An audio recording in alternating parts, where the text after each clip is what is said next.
My fellow citizens, honored guests, and members of the international community, I stand before you today not merely as a representative of a state, nor simply as a voice raised in a moment of political urgency, but as a citizen of a world that still aspires imperfectly, often painfully, to the principles it proclaims: justice, the rule of law, sovereignty, and the dignity of every people.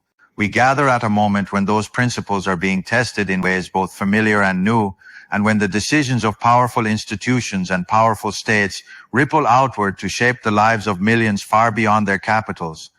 There has been, in recent weeks and months, a torrent of public statements, accusations, and legal actions directed at President Ibrahim Traore and at the nation he serves. Some of those actions have been cast in the language of law and accountability. Others have been framed as the necessary enforcement of international norms. Yet in the haste of headlines and the clamor of political theater, we must pause and ask, does this course truly serve justice? Does it protect the rights of the accused, the sovereignty of nations, and the fragile trust upon which international order depends?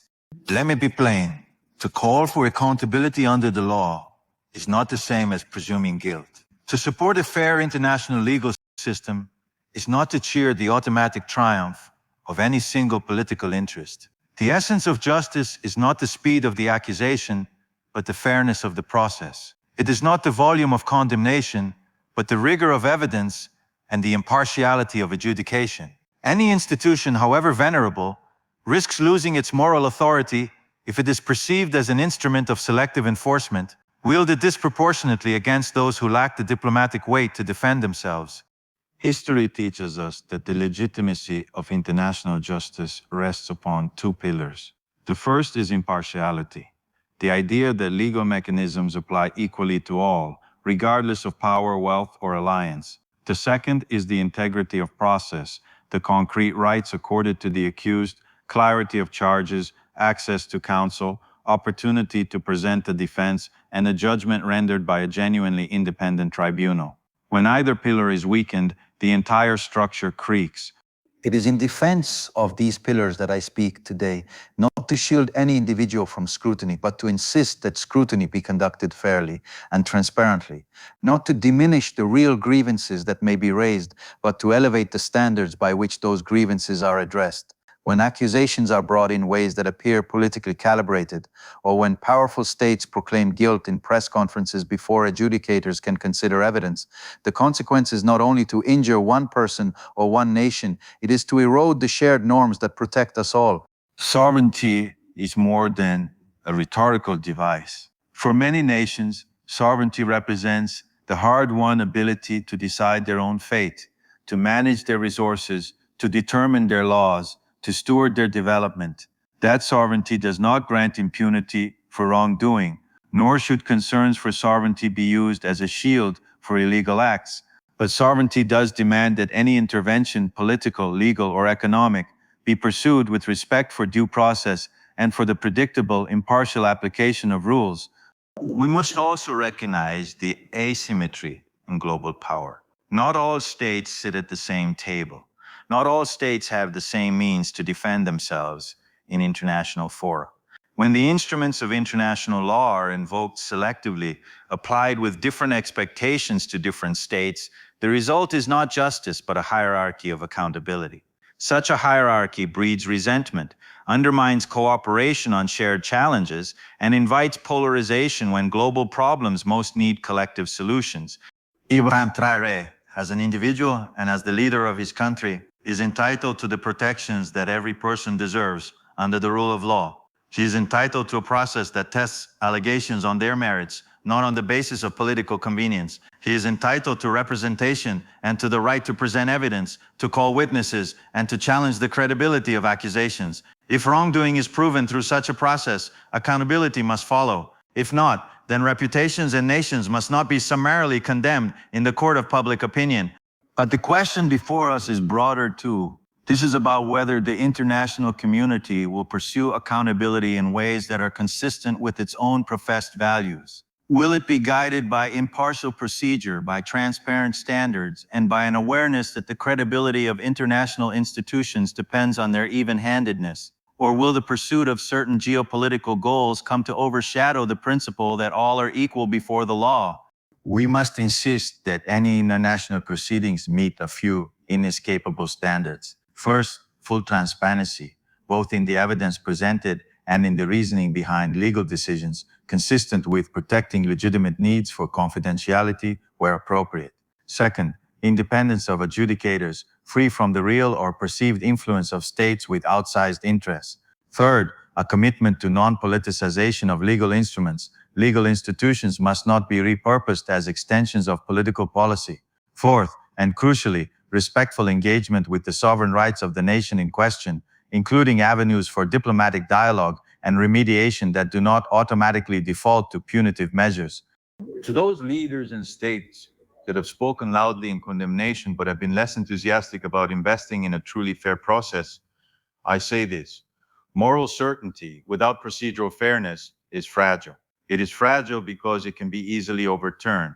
It is fragile because it lacks the foundation to command enduring respect. If we truly believe in international justice, let us be prepared to embody justice, not only in our rhetoric, but in our procedures.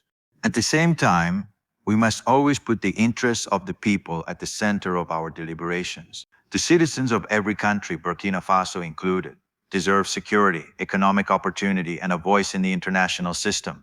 When diplomatic crises spiral and when punitive measures start to harm ordinary people, we must ask whether our actions are serving the well-being of populations or merely the strategic posture of distant capitals. Sanctions, travel bans, and other coercive measures may be applied with good intentions, but they often have humanitarian side effects that fall hardest on those who can least bear them. Therefore, our response must be multifaceted. We must defend fair, impartial legal processes. We must insist on the inclusion of diplomatic channels and mediation as primary tools before escalation. We must call for technical cooperation that strengthens institutions, supports independent investigations, and builds capacity for transparent governance. And we must encourage regional and multilateral frameworks where neighbors and neutral parties can help facilitate truth-finding and reconciliation. We should also invest in independent fact-finding. International bodies, regional organizations, and impartial third parties can be mobilized to assess claims in a way that prioritizes evidence over assertion. Independent investigators chosen for their competence and their neutrality can gather testimony, review documents, and deliver findings to the appropriate legal forums. When findings are made public and methodologies are clear, trust is more likely to follow. I call on civil society, the media, and legal communities across the globe to play constructive roles. Independent journalism and rigorous scholarship are essential correctives to both misinformation and propaganda. Civil society organizations can support victims, monitor procedures, and press for transparency. The international legal community must insist on standards for fair trial and due process, and must be vigilant against attempts to weaponize justice for purely political ends. I also want to speak directly to those who lead Burkina Faso and to Mr. Traore himself. Legitimacy is not only defended in the courtroom, but is reinforced every day through governance that demonstrates accountability at home. Protecting the rights of all citizens, ensuring transparent management of national resources, and opening channels for domestic dissent to be heard and addressed. These are the pillars that strengthen a nation's hand in the international arena. A government that can point to records of domestic accountability stands in a stronger moral position when facing external scrutiny. To the broader international community, I urge restraint and humility. The world is not a static ledger where past injustices can be righted overnight by unilateral decrees. Our foreign policy choices, however well-intentioned, carry consequences that radiate outward. When we act, let us ensure our actions are grounded in verifiable facts, shaped by respectful engagement, and accompanied by offers of cooperation, legal, economic, and technical assistance, rather than exclusively punitive measures. There are positive, concrete steps that can be taken now. First, convene an independent panel of legal and human rights experts acceptable to multiple parties to review the charges and the evidence in a transparent manner. Second, invite neutral mediators and regional organizations to facilitate dialogue between interested states so that misunderstandings and political calculations can be aired openly rather than settled in the courts of accusation. Third, prioritize measures that support the rule of law at home, capacity building, judicial reform assistance, and safeguards for political pluralism. Fourth, commit to regular public reporting on all investigative steps so that trust, once frayed, has a pathway to repair. For those who fear instability, remember, stability built on the foundations of law, inclusiveness, and respect for sovereignty is enduring stability.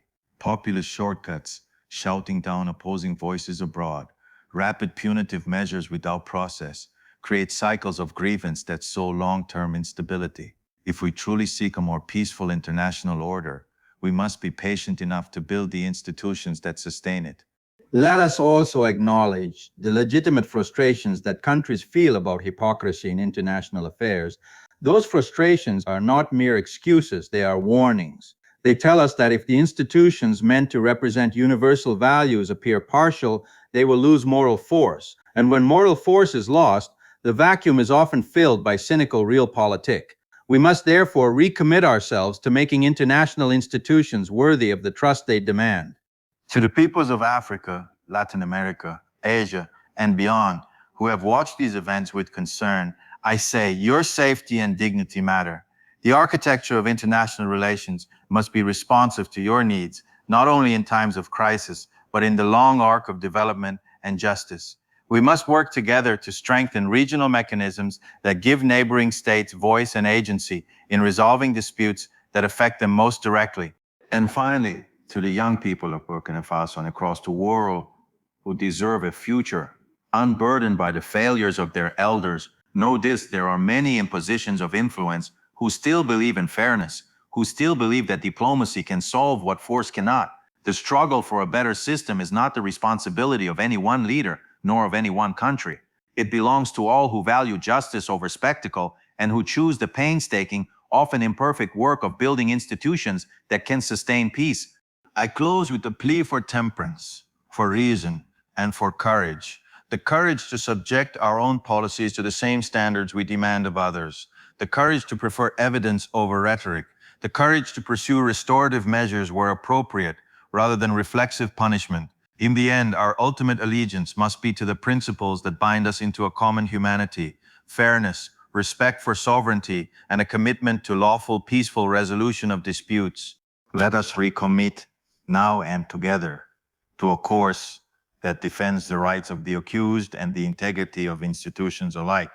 Let us choose a path that strengthens the rule of law, supports victims, and preserves the dignity of nations.